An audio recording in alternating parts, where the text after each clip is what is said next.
Hey YouTube world, it's me Evelyn. Let's go ahead and A some cues about being funemployed.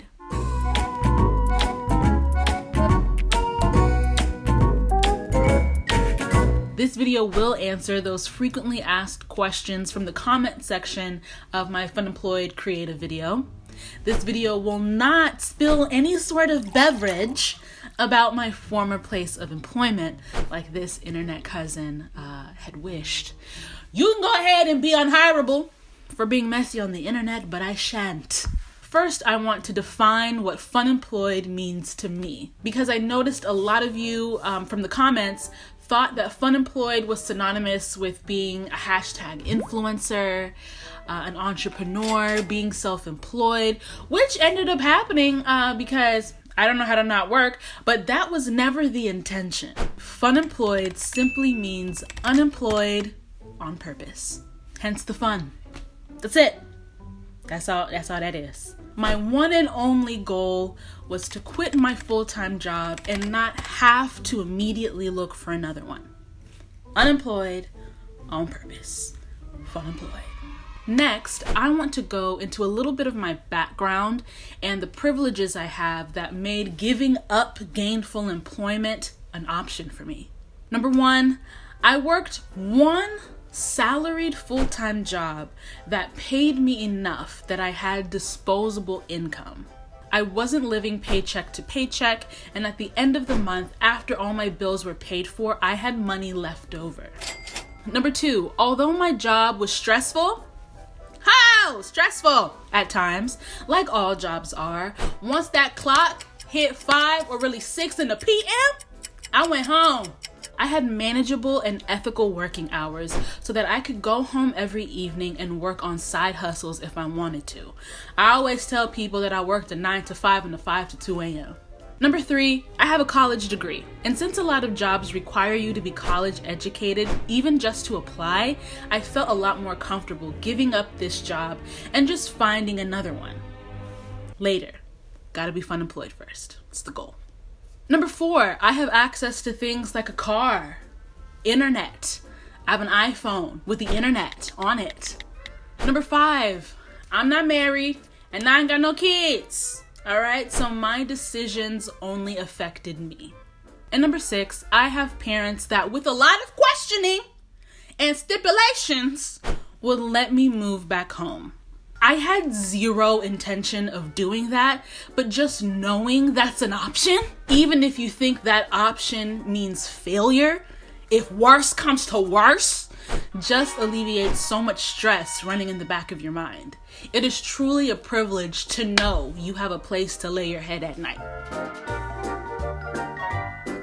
Since my definition of funemployment meant to not work and essentially not make any more cash, that meant I had to live off money I had saved. With about 5 years of income from side hustles and saving my disposable income from my full-time job's paycheck, combined with a little bit of money left over from my YouTube grant, I was able to save about $20,000. I think it's important to note, and a lot of you had asked in that video, when I decided to quit my job.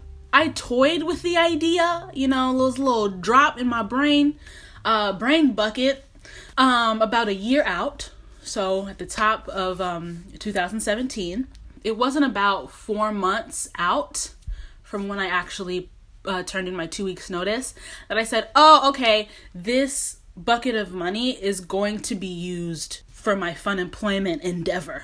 So that means for years, since 2012, every paycheck from YouTube AdSense, every PayPal invoice from a time I edited someone's video or filmed someone's video, every hashtag sponsored piece of content that I really only recently started doing in the scheme of my 10-year YouTube existence went into a separate banking account that did not have a debit card attached. What I'm trying to communicate is that for years, I had no idea what I was saving the money for. It could have been a down payment on a house. I could have saved up to go to grad school. What is that, half of a year of grad school? Jesus. I could have had paid my undergrad student loans off. It could have been used to move out of Texas, but it wasn't until about August 2017 that I decided that this money was going to be used to support me in the amount of time I wasn't going to be working. So initially, I wanted to take maybe 3 months off, give myself a summer vacation again. Cute. But then I really realized that this is probably the only time in my life that I will be able to do something like this. So I decided to give myself a full year. Why not? And so what that meant is that in addition to saving money, I had to reduce my costs. And sure, I went through my bank statements and, tried to cut out subscription services that I didn't really need, tried to reduce my spending, at Tex-Mex, happy hours, you feel me? But really and truly, the biggest way that I cut my expenses was to move out of my apartment. My rent was about $900 a month, and combined with bills, I was paying about $1,200 a month to live. I lived by myself and I loved my apartment, even though we had some issues in the past. I loved that place, but I knew I couldn't justify staying there and paying $1,200 a month when I ain't got no job. So my friends who have a house had a spare room, and I now rent that room. You all are familiar with it by now. I rent that room for $600 a month, flat. That's it. No extra bills. Y'all, I essentially cut my living expenses in half. So I quit my job, I moved out of my bachelorette pad, and I moved in with my friends into their spare room. And now, what was my goal? I noticed that some of y'all in the comment section of that past video assumed that being funemployed meant I was renouncing 9-to-5 life, that I had no intention of ever working for anybody else ever again. And I never said that. Fam, never said that. I loved having health insurance, which I didn't have during my funemployed year. I enjoyed contributing a little dust of my paycheck to a 401k, which I had to stop doing when I was funemployed. And I love the stability of knowing that paycheck gonna come through, #irregardless. I never said that I never wanted to work for anyone ever again. All I said, I'm taking a year off. I wanted to travel. I wanted to participate in some opportunities that I couldn't participate in before because I had to go to work. You can't just abandon your job and your team because something cool, you've been invited to something cool. And I wanted to use this time to learn new skills and be creative again. I had a note on my iPhone called sabbatical, all caps. It had things like learn to grow food, visit the national parks in Texas, go to museums, take a screenwriting class, support people's events happening in town, make a family history book. Y'all, I literally had in that note, learn about space. I made that list in May of 2017. And what that list showed me is that I was so overwhelmingly unfulfilled and unchallenged in a way. I wasn't learning or doing anything new. And for a kid who grew up turning up at the Scholastic Book Fair, for the kid who spent summer vacations learning to code, or who would buy a book of writing prompts, for the kid who would take pictures with her Barbie camera and collect sticks and rocks and big old magnolia leaves. I wasn't feeding my curious and creative self. And a lot of the things on that note made me realize I needed contact with the physical world. I was making so much stuff for the internet and I didn't really have any tangible, I felt like I ain't had no skills. You know what I'm saying? I had no skills. I can't grow no basil. What we gonna do when the apocalypse come? You need spices. You need herbs. It reminded me of a lot of y'all's comments from that video. In the comments below, let me know 2 things you'd finally get to do if you were funemployed. And the responses, honestly, were kind of sad because y'all are not asking for a lot. I don't think I'm asking for a lot. Capitalism has tricked us into thinking that desiring a better life a more creative life, a more well-rested life is somehow bougie. When really you should be asking yourself, why do we live in a world in which someone feels they don't have time to put food on the table and hang out with their offspring? We didn't make that world, we just live in it. My goal was to create an environment in which I could slow down and learn things again. And on top of that, I think there's in general just a stigma around creative people. But it's creative people who make the TV shows you watch and the music you listen to. Authors go off into woods to write that book that you want to read. And even if you never produce a piece of entertainment or something for someone else to enjoy ever in your life, creativity and curiosity, play, help you be a better human being. It is a shame that you have to have a level of privilege and a level of access in order to strategize and kind of create that sort of life plan for yourself to take time off. But I think everybody on God's green earth deserves the right to a full-bodied, well-rounded life, and that includes you. So anyway, that's what I wanted to do with my Funemployed year. After the year was up, I always planned on becoming a freelancer and working with other teams on a project basis so that I could still have some sort of flexibility in my life, but also make money again. I wasn't opposed, and I'm still not opposed to having a full-time job, but low-key, I feel like I would need to leave Texas in order to truly level up in the way I need my career to level up. My parents. Oi, guy. Well, a lot of y'all asked what my parents thought about this whole thing. And truth be told, I'm grown. I'm not like a 19-year-old trying to take a gap year. I was 27 years old. So honestly, they didn't ask much.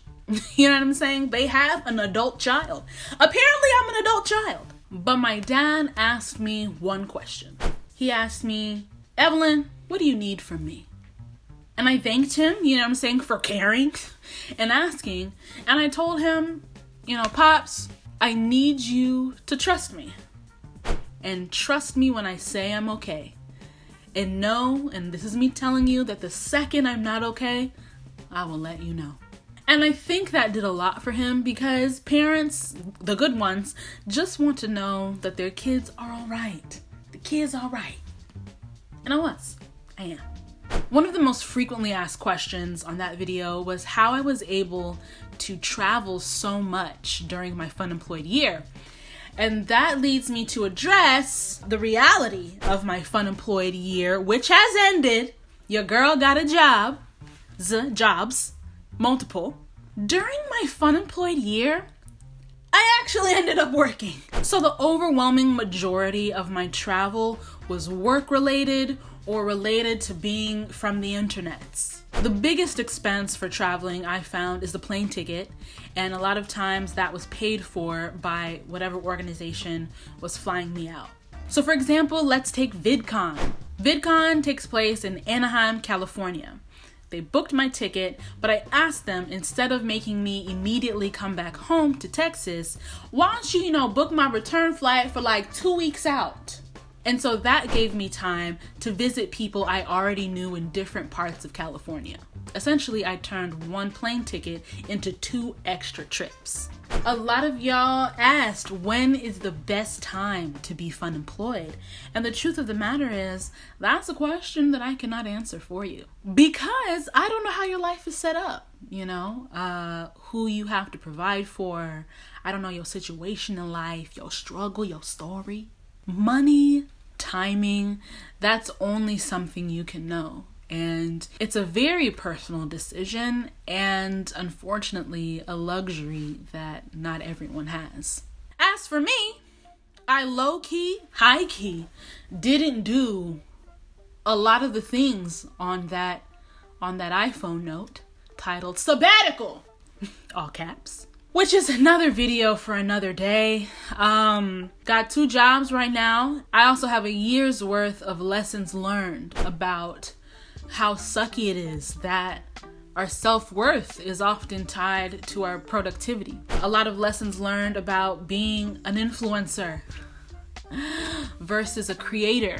How easy it is to get caught in the hamster wheel of promoting someone else's stuff instead of making your own goddamn stuff.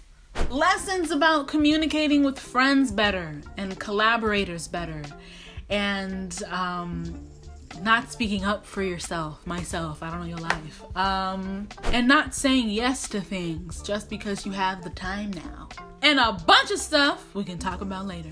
But this video is long enough. I just want to thank all of y'all who spoke life into me in the comment section of that video and in all ways, in all places on the internet. I really appreciate those thoughtful, kind comments, encouraging words. And if you're interested in understanding more about this topic, I urge you to go back and read the comments of that video. There's like 700 comments, all right? And people are sharing their fun employment stories or their obstacles. Maybe you can find someone who has a similar life situation to you. And I never take it for granted that y'all continue to share your stories with me, share pieces of yourself with me. It makes me feel a whole lot more comfortable about cutting the camera on and sharing myself with you right back. In the comments below, if I missed anything, holla at your girl. And I will see you on the internet somewhere. Bye. That's it, girl. That's it.